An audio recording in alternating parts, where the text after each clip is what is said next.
અમદાવાદમાં ભારે વરસાદે શહેરની વ્યવસ્થાની પોલ ખોલી નાખી છે। બોપલ વિસ્તારમાં માત્ર 2 કલાકમાં અંદાજે 6 થી 7 ઇંચ વરસાદ નોંધાતા સ્ટર્લિંગ સિટી, શુભ બંગલોસ, દર્શન બંગલોસ, સેક્ટર A સહિત અનેક સોસાયટીઓ પાણીમાં ગરકાવ થઈ ગયું છે। અનેક સ્થળોએ ઘૂંટણસમાં પાણી ભરાઈ જતા લોકોની અવરજવર પ્રભાવિત બની છે। વરસાદી પાણી ઘરોમાં 1 ફૂટ સુધી ઘૂસી જતા પરિવારજનો ભારે મુશ્કેલીનો સામનો કરવો પડી રહ્યો છે। અનેક ઘરોમાં ફર્નિચર અને ઘરવખરી પાણીમાં તણાઈ જતા જોવા મળી રહ્યા છે, જ્યારે કેટલાક મંદિરોમાં પણ પાણી ઘૂસી જતા નુકસાન થયું છે અને બીજી તરફ પાણી ભરાયેલા માર્ગો પરથી વાહનો પસાર થતા મકાનોના ઝાંપા તૂટી જવાના બનાવ પણ સામે આવ્યા છે। રસ્તાઓ પર અનેક વાહનો પાણીમાં બંધ પડી ગયા છે અને સમગ્ર વિસ્તાર જળબંબાકાર બન્યો છે। સ્થાનિકોએ આક્ષેપ કર્યો છે કે ભારે વરસાદ સામે અમદાવાદનો પ્રી મોન્સૂન પ્લાન સંપૂર્ણપણે નિષ્ફળ ગયો છે, જેના કારણે કરોડો રૂપિયાના વિકાસના કાર્યો અને વરસાદ પૂર્વેની તૈયારીઓ પર સવાલ ઉભા થયા છે। હાલ અસરગ્રસ્ત વિસ્તારમાં લોકો ભારે હાલાકી વચ્ચે દિવસ પસાર કરી રહ્યા છે।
બોપલ સ્ટર્લિંગ સિટીમાં પાણી ભરાયા છે।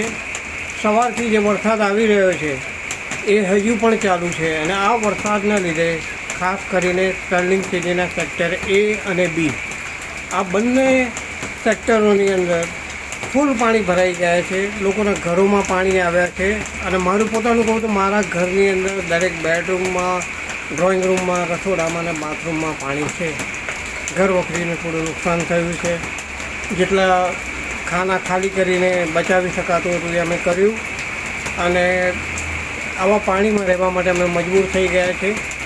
બીજી તરફ જ્યારે આવો વરસાદ આવે છે ત્યારે તંત્ર જાગે છે અને ખાસ કરીને અમારા સ્ટર્લિંગ સિટી સેક્ટર A અને B એને વર્ષોથી આ પ્રોબ્લેમ છે પાણી ભરાવાનો, પણ આજ સુધી કોઈ પણ નક્કર પગલાં લેવાયા નથી। બીજી તરફ અમને કોઈ પણ પદાધિકારી અહીંયાથી VIPઓ પસાર થાય છે પણ કોઈ આવીને પૂછ્યું નથી કે તમને શું તકલીફ છે। જોવાની વાત એ છે કે આ દોજખની અંદર જીવવા માટે અમે લોકો મજબૂર થઈ ગયા છે। નો ડાઉટ આખા અમદાવાદમાં આ પરિસ્થિતિ છે કે કેટલાય લોકો આવી તકલીફમાં હશે, પણ દરેક વ્યક્તિ પોતાની તકલીફને વાંચા નથી આપી શકતો।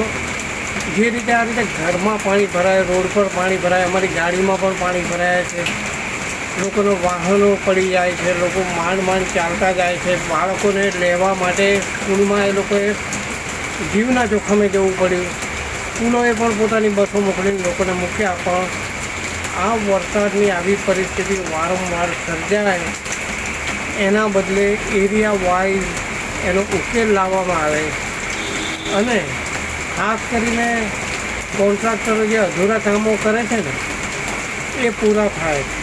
અમારે ત્યાં 4 દિવસ પહેલાં એક ગટરમાંથી બીજી ગટરમાં ગટરનું પાણી છોડવાનું ચાલુ હતું।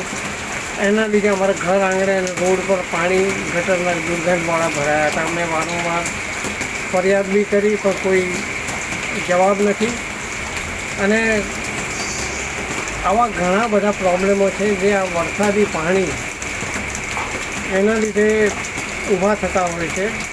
આજે તો નો ડાઉટ આટલો બધો વરસાદ છે, તંત્રએ આખા રાજ્યને જોવાનું છે, આખા શહેરને જોવાનું છે, પણ અમારા જેવા નાના વિસ્તાર જે વર્ષોથી આ તકલીફ વેઠે છે એ તકલીફ દૂર થાય એની માટે કંઈ કરો તો ખરેખર વસ્તુ દેખી લાગશે.